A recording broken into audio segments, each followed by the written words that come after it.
Welcome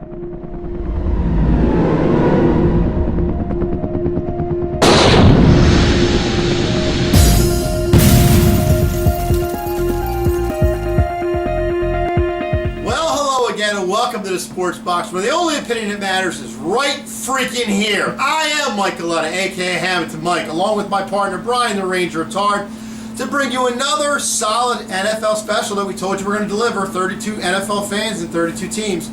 Today we stay in the NFC West, a team that's moved west to either stay in that conference or just to get a little better and get a team out in Los Angeles. And today we have the expert of that team, local guy to the area from Egg Harbor Township. Let's say hi to Vince Fluky. Vince, welcome to the show. How you doing, Mike and Brian? Thanks for having me. Yeah, absolutely. Always great to have a Rams fan in the house, and especially when we can't find one in the area. But anyway, let's start it off. Brian, stat me. So the Los Angeles Rams, they were 7-9 last year. They finished in third place in the NFC West. Obviously, did not make the playoffs. Offensively, they finished 7th in the league in rushing, dead last in passing, 32nd ranked there. Surprisingly, defensively, they were 20th against the run and 23rd against the pass.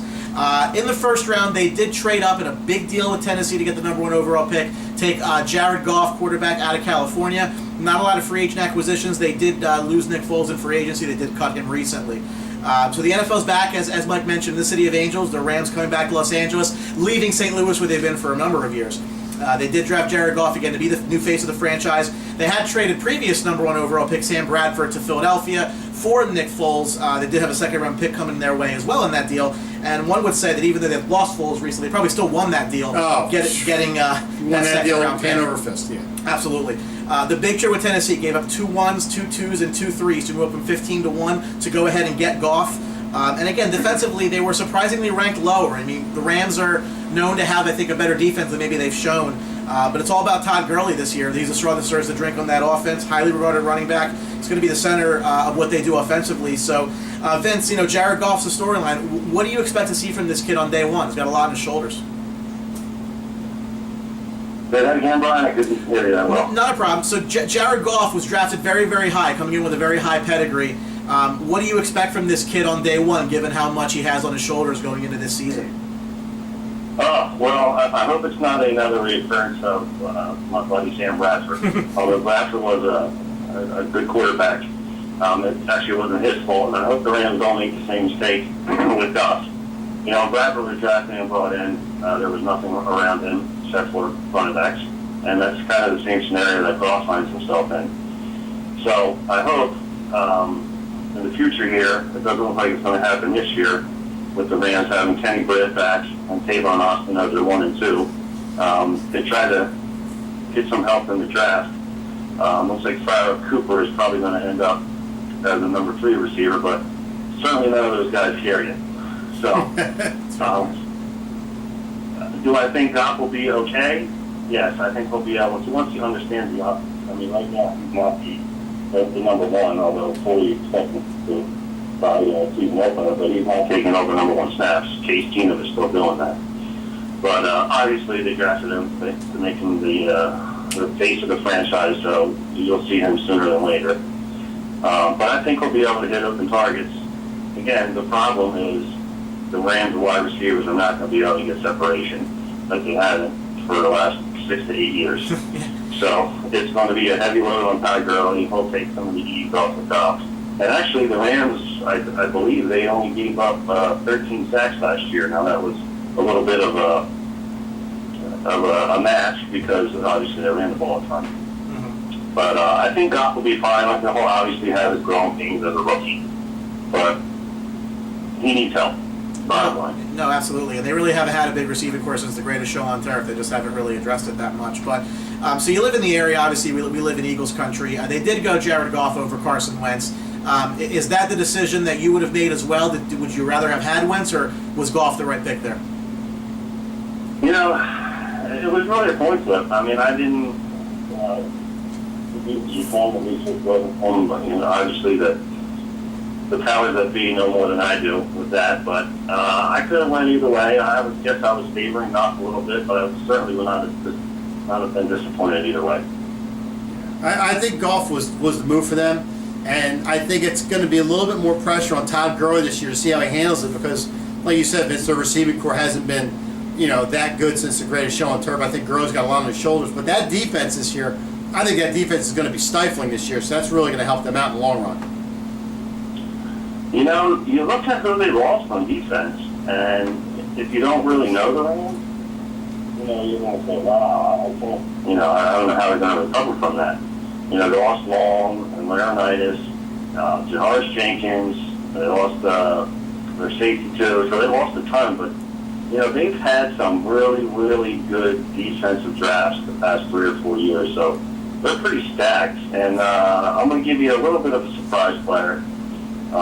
Middle linebacker Alex Ogletree. He was an outside linebacker for the first couple of years in the league. He got hurt last year, but he's going to take over for Laurinaitis, and he is a way more athletic linebacker. So I think you're going to see big things from him. Yeah, I agree. Well, I think in building that defense, they were helped quite a bit with the trade they made with the Redskins, which they look like geniuses now. To have traded that number 2 pick to the Redskins, they got RG3, and the Rams built a defense off of that trade.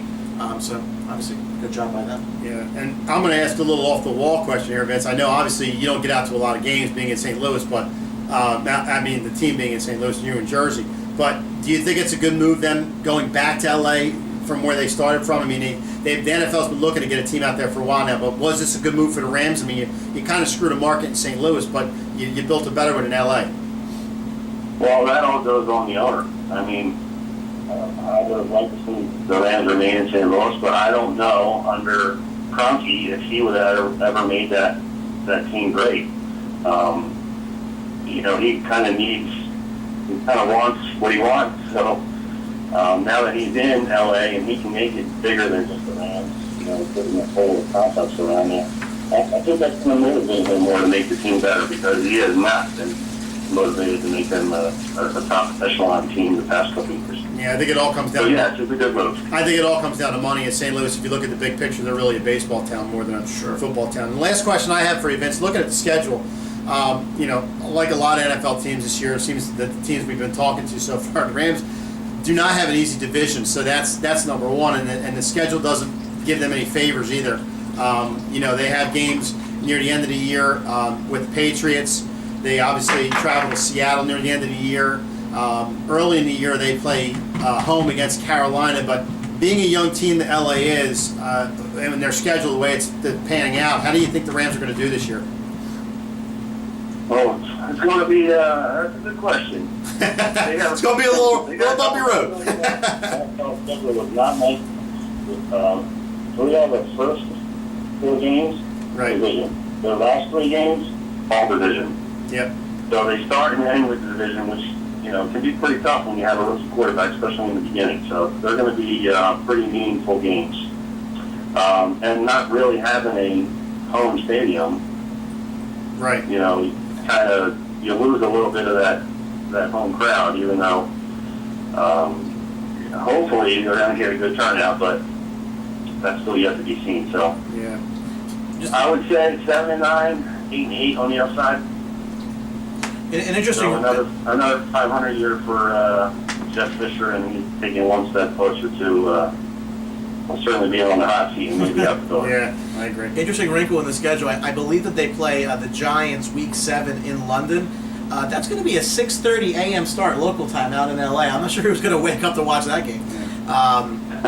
But again, Mike's right. I think that they're in a rough division because they're up against 2 NFC powerhouses in Seattle and Arizona. But again, if that defense can play the way that they can, I don't think 8-8's out of the question. And that third game of the year, traveling to Tampa Bay, I mean that's a rough game right there. So that's going to start them off on a path downward. So we'll see what happens after that. So. We are not Homer from the Sports Box. Remember, Vince, at the Sports Box, the only opinion that matters is right here. So that's all I have, and that's all the time we have. I want to thank Vince Fluke for coming on. LA Ram fan from the area. Vince, thank you very much for coming on and talking about the Rams. Appreciate it, giving your knowledge. Thanks for having me, guys. Vince, absolutely. Because all we have here is winners. So that's all the time we have for the Sports Box. So keep in mind, we've got some good stuff coming. Some great NFL teams to go yet, so keep an eye out. So that's Sports Box, the only opinion that matters. It's right here. Take care. See you. Don't forget to subscribe.